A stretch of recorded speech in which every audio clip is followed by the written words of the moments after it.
L2B2, amigos. Oh, el video que vamos a ver, curiosidades de The Thing, La Cosa de 1982, John Carpenter, un crack, un grande, trayendo una de las mayores joyas del cine y creo que es la película preferida de muchos. Para mí también es una de las mejores películas que se han hecho.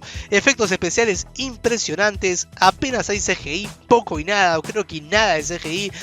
Simplemente es una obra de arte, es un ejemplo de cómo se hace cine y nada, amigos, curiosidades de esa película. Vean lo que es acá la miniatura, acá tenemos La Cosa. Aparte me encanta ese nombre, La Cosa. Es como, también me gusta el nombre también de It, de Pennywise, porque It, eso, es como que no tiene una definición. Y acá también La Cosa, es impresionante.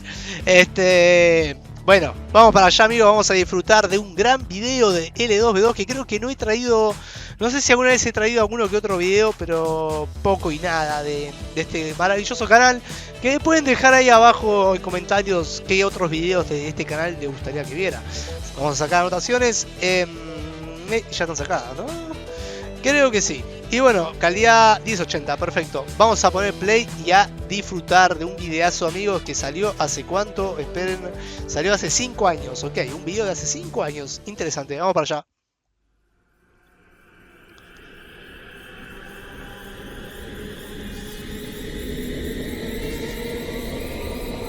Sí. La Cosa. Conocida como La Cosa de Otro Mundo o El Enigma de Otro Mundo, es una película de horror, misterio y ciencia ficción dirigida por John Carpenter. Un dios. Un grupo de investigadores en la Antártida se encuentra con una forma de vida extraterrestre que asimila e imita a otros organismos vivos. La situación se agrava cuando los miembros del grupo se dan cuenta de que no pueden confiar en nadie y son invadidos por el temor y la duda de no saber quién es humano y quién está infectado. Esto los lleva a tener conflictos y violentos enfrentamientos por intentar recuperar el control y lograr sobrevivir en medio de un ambiente totalmente inhóspito. Basada en la novela ¿Quién anda ahí?, se estrenó el 25 de junio de 1982 y fue un fracaso en la taquilla. Sí, eso no lo entiendo. Con un presupuesto de 15 millones, recaudó tan solo 19 millones. Eso me da mucha pena, boludo, porque, claro, que salió en el mismo año que era de ET, ¿no? ET, casa, ese extraterrestre que para adentro que te mostraba el dedo todo el tiempo, que medio trolazo ese, ese extraterrestre. Pero claro, sí, esa es la contraparte, ¿no? Algo así había hablado Mariano Rodríguez en su momento, pero qué injusticia, boludo, qué injusticia que esta película haya fracasado en taquilla y las críticas que recibió, que no se merecía nada de lo que se dijo, boludo, o sea, no, ni ahí, es alta película. De dólares en Estados Unidos. Recibió reseñas negativas tanto del público como de los críticos, que opinaron que aunque los efectos especiales eran increíbles, el nivel de sangre y violencia era grotesco e innecesario.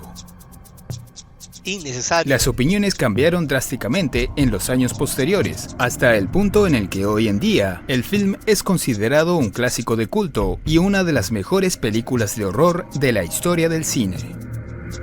Esa escena es brutal, cuando pega el grito de La Cosa.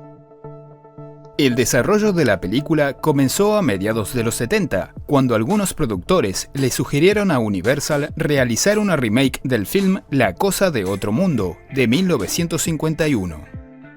Este estaba basado en el libro ¿Quién anda ahí?, de 1938, escrito por John Campbell, pero la historia difería notablemente.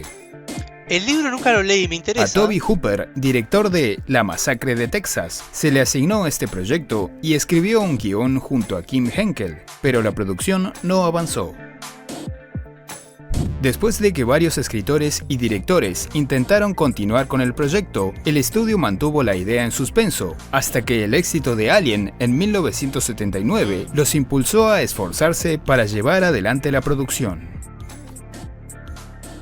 John Carpenter fue elegido para dirigir por el sorpresivo éxito que había tenido en 1978 con la película de horror Halloween.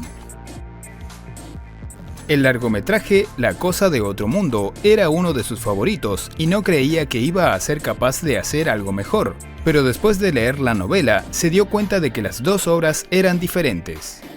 En la película, el alien era uno solo y se caracterizaba por ser similar a otros monstruos del cine de la época. Sí.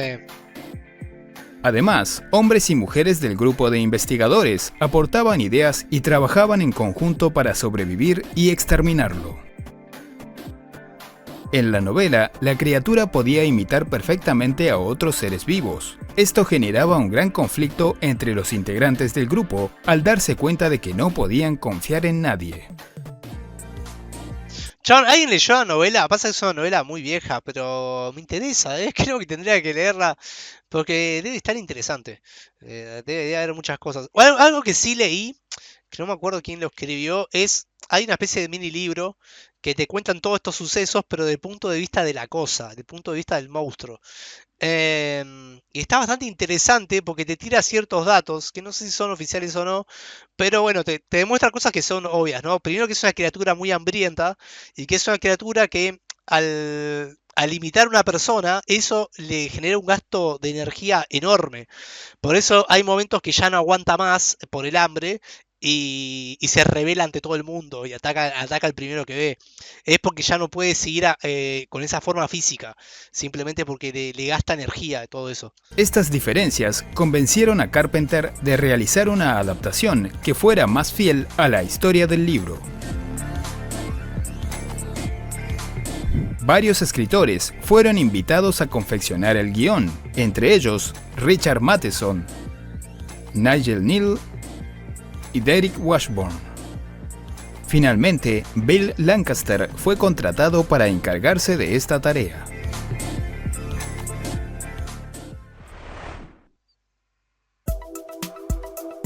Se consideraron a una gran cantidad de actores para representar al piloto MacReady, entre ellos Christopher Walken, Jeff Bridges, Nick Nolte, No lo Brian veo. Dennehy, Tampoco. Chris Christopherson, Ed Harris y Fred Ward. Originalmente, Kurt Russell no iba a formar parte del elenco. Tenía que ser él, boludo. Por su amistad con Carpenter, lo ayudaba con algunos aspectos de la producción, aportando ideas.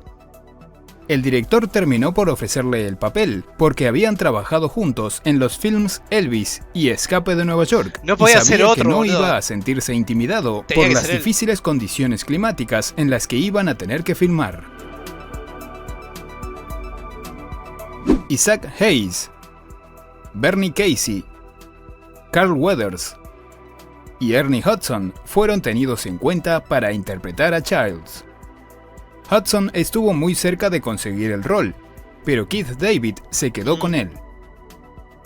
Esta fue la primera gran producción de la que formó parte en su carrera. Un capo, Grone. Para el personaje del biólogo Blair habían pensado en Donald Pleasence, Ah, mirá. pero Wilford Brimley fue seleccionado porque en ese momento era un actor poco conocido y Carpenter quería que la ausencia de su personaje durante parte de la historia pasara desapercibida hasta el momento oportuno. Carpenter pensó Richard absolutamente Masur en representó todo. a Clark, el encargado de los perros de trineo. Rechazó un papel en la película E.T. para poder actuar en esta producción. Mirá vos, boludo, seguramente después cuando se estrenó y fue un fracaso en taquilla se habrá querido cortar las bolas, boludo, este tipo, ¿no? Habrá maldecido, dicho una y otra vez, ¿por qué mierda no estuve en ET, en ese extraterrestre que va para adentro, y no con este que es un terrible cazador de mamut? Pero el tiempo le habrá dado el tiempo lo puso no debe ser, ¿no? Porque si comparamos ET con la cosa, yo me quedo con la cosa, ¿qué querés que te diga?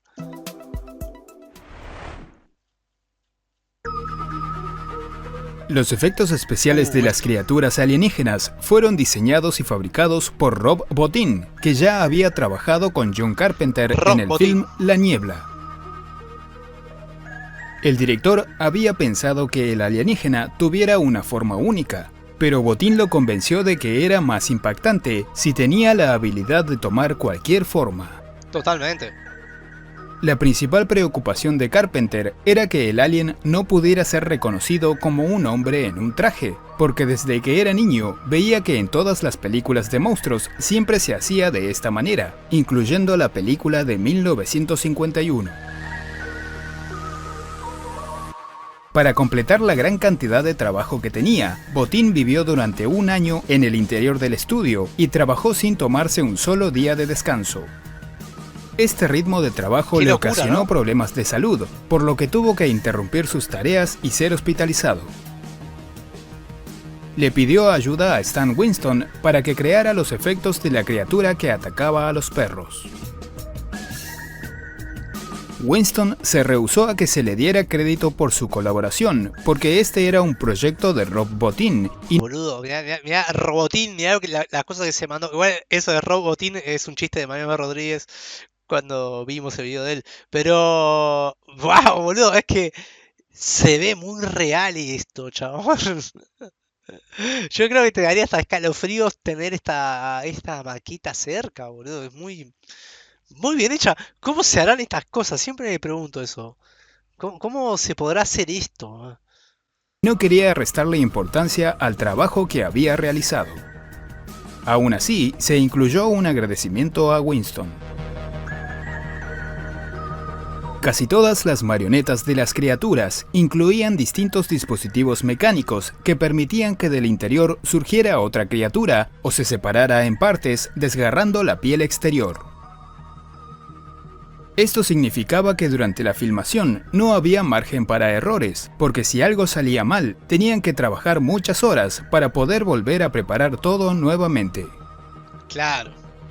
A pesar de que los diseños de Bottin eran excelentes, estaba muy inseguro por cómo se verían en la pantalla. Esto lo llevó a mantener agitadas discusiones con el cinematógrafo Dean Cundey por la forma en la que debían ser iluminados. Con tan solo 22 años, el trabajo de Rob Bottin fue considerado un hito en la realización de efectos visuales.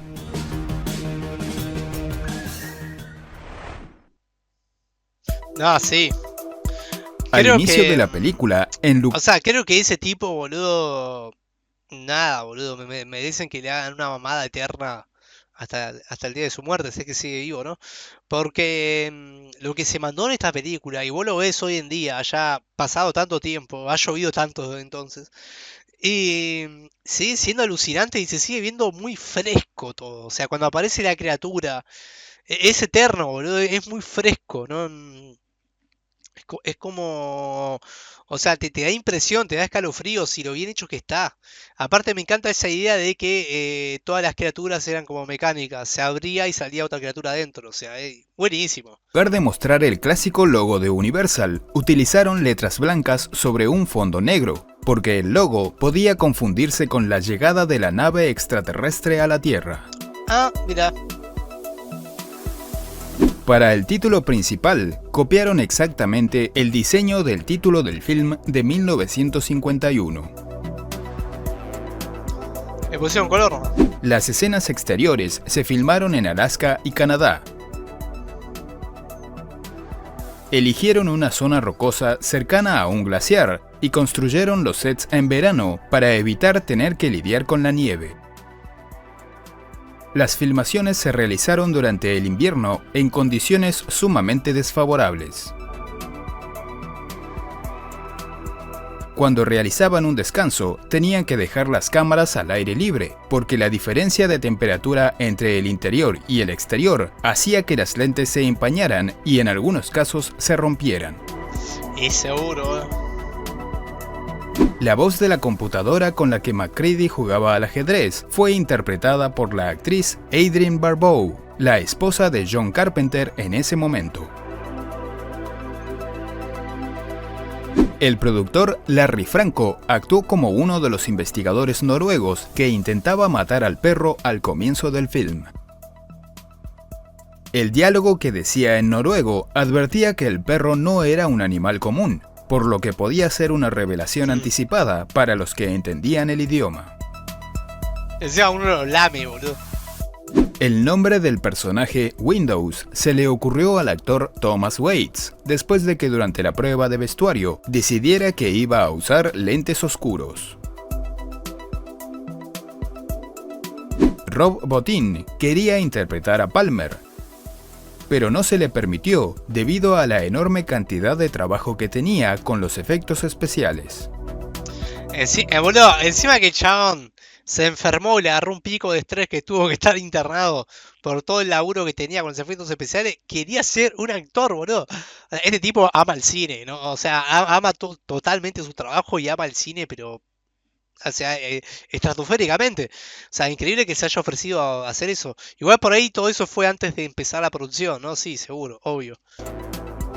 Según recordó el director, el perro era muy bueno actuando. Seguía muy bien las indicaciones y casi nunca se distraía por la cámara o los operadores. Sin embargo, el entrenador les había advertido que debían estar atentos porque era un híbrido de perro y lobo, lo que podía provocar un repentino cambio en su comportamiento. Un ataque así de golpe, ¿no? Dos personajes eran llamados Mac y Windows, al igual que los sistemas operativos. Esto fue solo una coincidencia, ya que en ese momento ninguno de los sistemas había sido desarrollado. Mirá. Mac y Windows. Para ahorrar dinero del presupuesto, usaron los restos destruidos del set del campamento estadounidense para representar los restos del campamento noruego que era investigado por el Dr. y MacReady. Entonces, eso se grabó lo último, ¿no? El enorme bloque de hielo que encontraban en este campamento se incluyó como un homenaje a la película La cosa de otro mundo.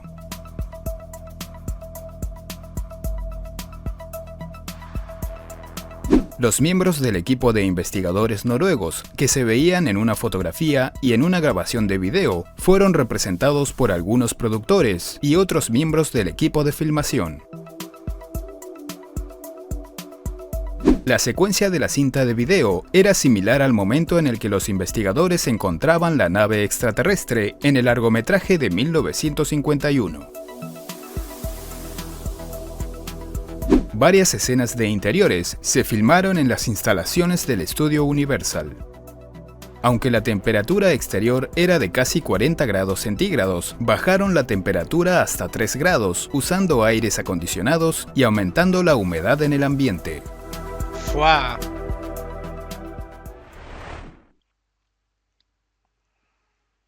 En la novela había un total de 37 personajes, pero el guionista Bill Lancaster decidió reducir este número a 12 porque pensó que hubiera sido difícil para la audiencia identificar a cada uno. Y 12 bastante encima. En un principio había una integrante mujer, pero la actriz que la iba a interpretar tuvo que abandonar la producción porque estaba embarazada. En lugar de reemplazarla, el director decidió no incluir personajes femeninos porque le pareció que era más interesante la interacción de un grupo formado completamente por hombres. Basado. Basado completamente, boludo. Basado. Seguramente sería bastante criticado hoy en día, ¿no? Si hicieran esta película tal cual así como está y que diera esa declaración. Pero basado totalmente. Lo amo de Carpenter, boludo, por decir eso, boludo. Basadísimo. Keith David se fracturó la mano izquierda en un accidente de tránsito pocos días antes de comenzar la filmación. Para ocultar los vendajes, pintaron un guante con su color de piel y en algunas escenas se veía que David hacía lo posible para no mostrar esa mano. La escena de la muerte de Bennings iba a ser mucho más elaborada, pero se estimó que preparar los efectos y el set especial requerido iba a tener un costo de $1,5 millones, por lo que se simplificó para recortar gastos. ¿1 millón? Para, dijo $1,5 millones, ¿no? El requerido iba a tener un costo de $1,5 millones, por lo que se simplificó para recortar gastos. ¿Tanto? Durante la escena en la que realizaban una prueba de sangre para descubrir si alguno de ellos era un alien, el cinematógrafo Dean Condy intencionalmente utilizó luces para crear un pequeño reflejo en los ojos de todos los personajes excepto Palmer. Ajá. Hizo esto como una manera de colocar una pequeña pista de quién era el infectado. Claro, porque eso era así, digamos, yo me acuerdo que le había visto que lo habían aclarado en un foro o algo así. O sea, la cosa imita a perfección a un ser humano, salvo el brillo en los ojos. Eso no lo puede imitar. Bueno, después cuando hicieron la precuela tampoco puede los implantes, ¿no? Los implantes metálicos, es lógico, no puede reemplazar eso, los escupe. Pero el brillo de los ojos es la única forma así para saber realmente quién es la cosa. O sea, a aquel que no le brillen los ojos. O sea, ese brillo natural que todos tenemos. Condy había trabajado junto a Carpenter en las películas Halloween, La Niebla y Escape de Nueva York. Se había filmado una escena en la que encontraban a Fuchs empalado. Empalado. Pero por alguna razón se cambió por una misteriosa muerte fuera de pantalla. Prefiero esa muerte fuera de pantalla que empalado. En la película, Knowles desaparece en la oscuridad y se asume que fue atacado. Pero en el guión, su muerte era una secuencia más larga y explícita. Mientras buscaba a Gary, era sorprendido y atacado por la criatura que había asimilado a Blair. Qué lástima que no Su cuerpo mostraron. salía desde abajo y Mac observaba aterrado cómo era violentamente asimilado sin poder hacer nada. Oh, qué lástima que no... Esto no se filmó porque requería de efectos especiales complejos y el presupuesto no les alcanzaba. Era muy caro, claro. Pero es asombroso, miren lo que Habían filmado se ve ahí. una secuencia con animación stop motion para darle vida a la criatura que aparecía al final.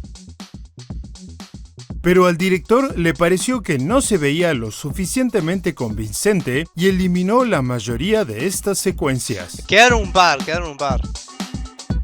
La forma final me En el parece final, asombrosa. Childs y MacReady se quedaban solos con las... Fíjate acá. El negro este no tiene brillos en los ojos. Es la cosa, boludo. Fíjate. Sé que salió un cómic, sé que salió un videojuego donde expanden la historia y MacReady no murió, o que esto y lo otro. Sé que salió todo un juego, que esto y lo otro. Pero por lo menos antes de que salga el juego y antes de que salga el cómic, en la película acá te das cuenta de que el negro este es la cosa, boludo. Fíjate. No tiene brillos en los ojos. Sospecha de que uno de ellos podía Y este sí, boludo. Este sí tiene brillos en los ojos. estar infectado. Pero como este final podía ser insatisfactorio para la audiencia, la producción había planeado otras alternativas. En el final que había escrito Bill Lancaster, Childs y MacReady resultaban infectados. Después de destruir el campamento, un helicóptero los rescataba y regresaban a la civilización llevando a la cosa con ellos. Podría haber sido un buen final ese, ¿eh? Me En hubiera el gustado. desenlace más feliz, MacReady era el único sobreviviente. Después de ser rescatado, se le realizaba una prueba de sangre y se determinaba que no estaba infectado. En otro final, Childs no aparecía y MacReady se quedaba solo en el medio del campamento en llamas. Este era el final que iba a usarse, pero a último momento a Carpenter le pareció que era mejor dejar el final original, porque este Sí. dejaba abierta la posibilidad de que la cosa todavía estuviera viva y ocultaba cuál era el destino de MacReady y Childs. Childs. Me equivoco con los nombres a veces, boludo. Ennio Morricone compuso la banda sonora a pedido del director. Aunque creó más de una hora de música, gran parte de esta no se usó en la película. No, re silenciosa, boludo, la película. trató de realizar composiciones simples que fueran similares al estilo de las composiciones que John Carpenter había realizado en sus películas anteriores, usando sintetizadores y sin demasiada orquestación. Eso es lo que más se escucha. Tum tum.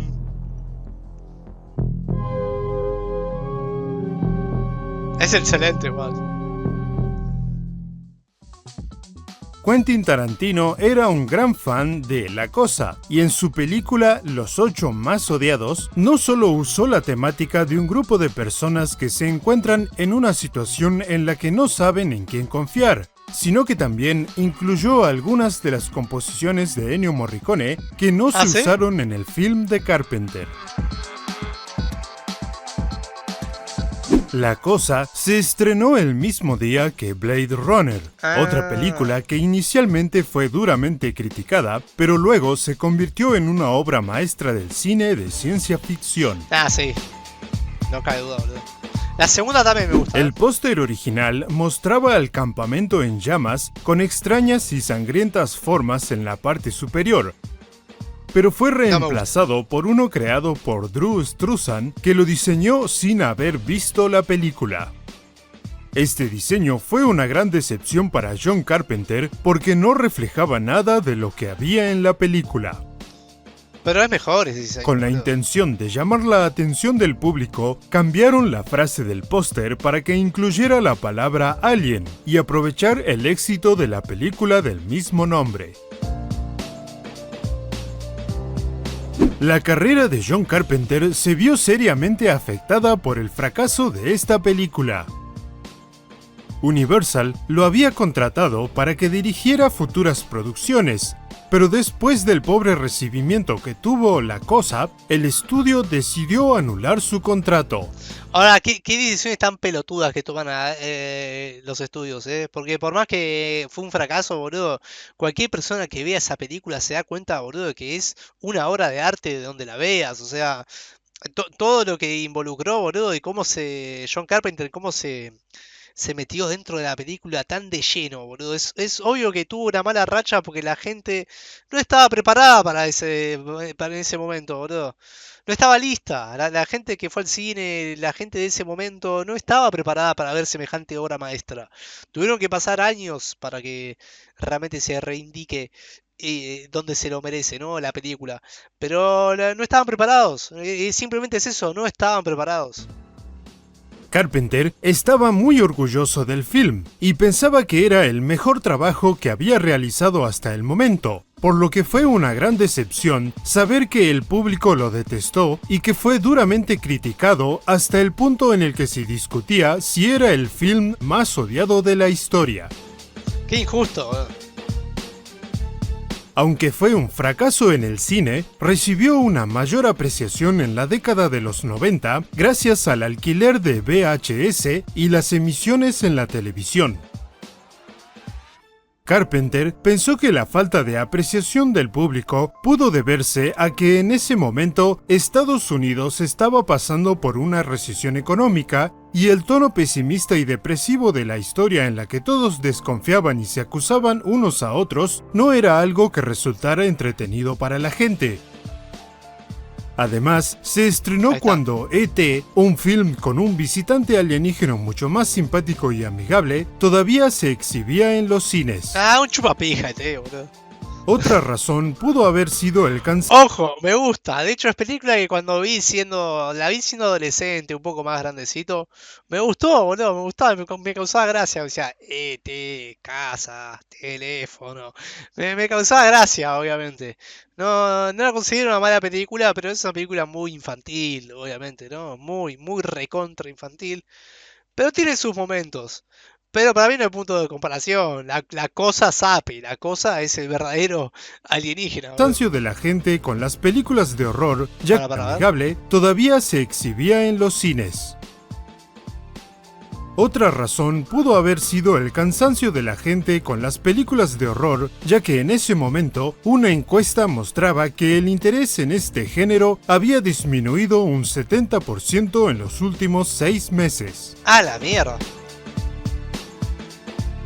En una versión para la televisión se realizaron algunos cambios en la película. Principalmente, se eliminaron algunas secuencias que podían ser muy repulsivas para la audiencia.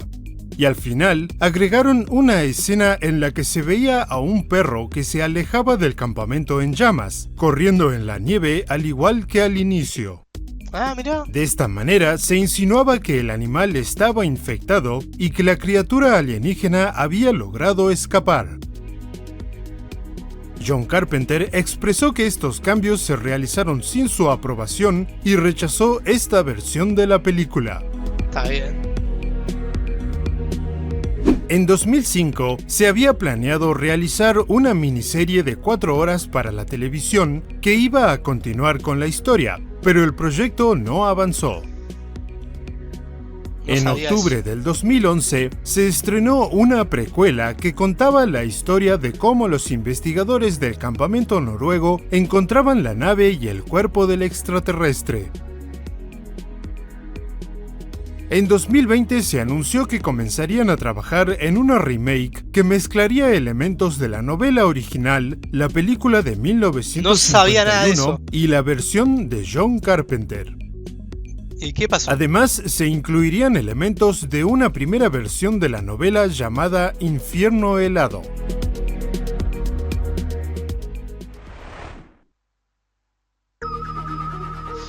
La falta de Mira, la precuela a mí me gustó mucho. No me pareció mala película, pero mucho CGI. Mucho CGI. Y me dio mucha pena porque después me enteré de que realmente la película no iba a usar CGI, que fue una decisión que se tomó después. Y que la película, de hecho, hicieron gran parte sin CGI. Y que decidieron hacer eso casi a lo último, una cosa así era. Y yo dije por dentro, qué decisión tan estúpida, boludo, porque hay escenas brutales que tiene la precuela. Cuando se une, boludo, la cosa se une con otro y con cabeza, boludo, es brutal esa escena. Y tiene más escenas muy buenas, boludo, pero el CGI lo arruina. No es un mal CGI, pero se renota, se recontra nota. Una cagada eso. detalles y la omisión intencional de algunas escenas hicieron que los fanáticos crearan toda clase de teorías acerca de la secuencia de eventos que continúan generando discusiones hasta el día de hoy. Los interrogantes que dejó la historia son los siguientes. A ver. Mientras los integrantes del grupo descansan, el perro infectado se acerca a uno de ellos. Se supone que este es el primero en ser infectado, pero como solo se ve su sombra, no se sabe con certeza su identidad. Después de que el doctor piensa en realizar pruebas de sangre, uno de ellos destruye los envases. Claro, ¿quién hizo eso, no? Acusan a varios sospechosos, pero no pueden determinar quién es el responsable de sabotear la idea. Después de que el biólogo Blair pierde la cordura y es separado del resto, Fuchs revisa sus notas para tratar de comprender mejor la clase de criatura a la que se enfrentan. Tras un corte de luz, cree haber visto a alguien y sale al exterior, pero no regresa. Al notar su ausencia, MacReady junto a otros salen a buscarlo y encuentran sus restos carbonizados, pero no saben si fue atacado o si se dio cuenta de que estaba siendo asimilado y decidió terminar con su propia vida. Sí, no, eso es un misterio. Como la cosa imitaba perfectamente a los seres vivos con los que entraba en contacto, otro misterio era que no había indicios de si una persona podía saber que estaba infectada o si lo ignoraría por completo hasta el momento en el que la criatura en su interior se sintiera amenazada y decidiera mostrar su naturaleza. Bueno, pero yo creo que eso quedó bastante claro, boludo. ¿Se acuerdan casi al final el doctor asimila a uno que le pone la mano así en la boca y lo empieza a asimilar, boludo? Y obviamente vas a saber que está siendo asimilado. Porque además calculo que todas tus células se van intercambiando, ¿no? O sea, es como que te vas quemando. Debe ser un dolor horrible.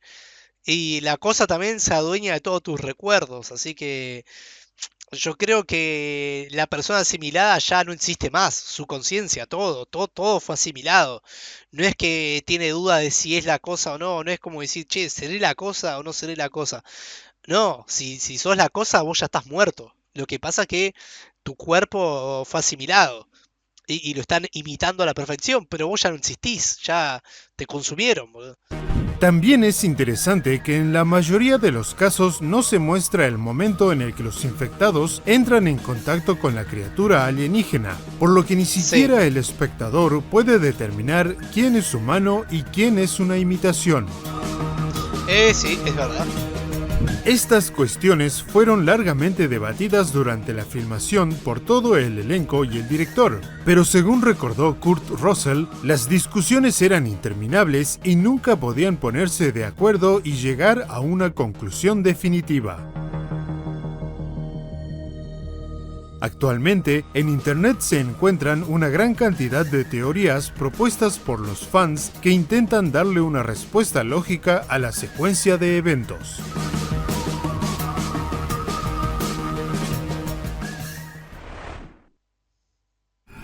Muchas gracias a todos por ver nuestro video. Épico. Si les gustó, por favor, denos un pulgar arriba.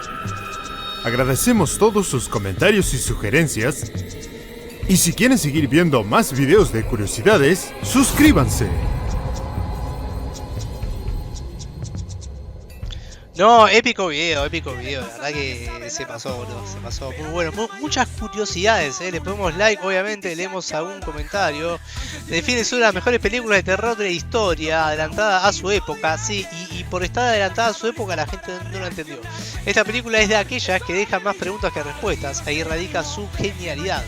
Y el respeto para Rob Bottin, se esmeró con los efectos prácticos, talento que hace falta hoy en día. La verdad que sí, amigos, la verdad que sí. Acabamos de ver un video muy épico. Ya saben que si quieren que vea algo, abajo bandeja de comentarios. Nosotros estamos viendo próximamente en alguna que otra reacción, loquitas. Hasta la próxima. Es el peje, el del venoso suave. Le gusta ver hombres en YouTube que sabe, fantaseando con dos en un cuento de horror y con el tatu del bananero. ¡Qué sabor! Las cosas pasan pero el show sigue igual. Pone la cámara, es momento de actuar. El chat te espera, no te hagas rogar.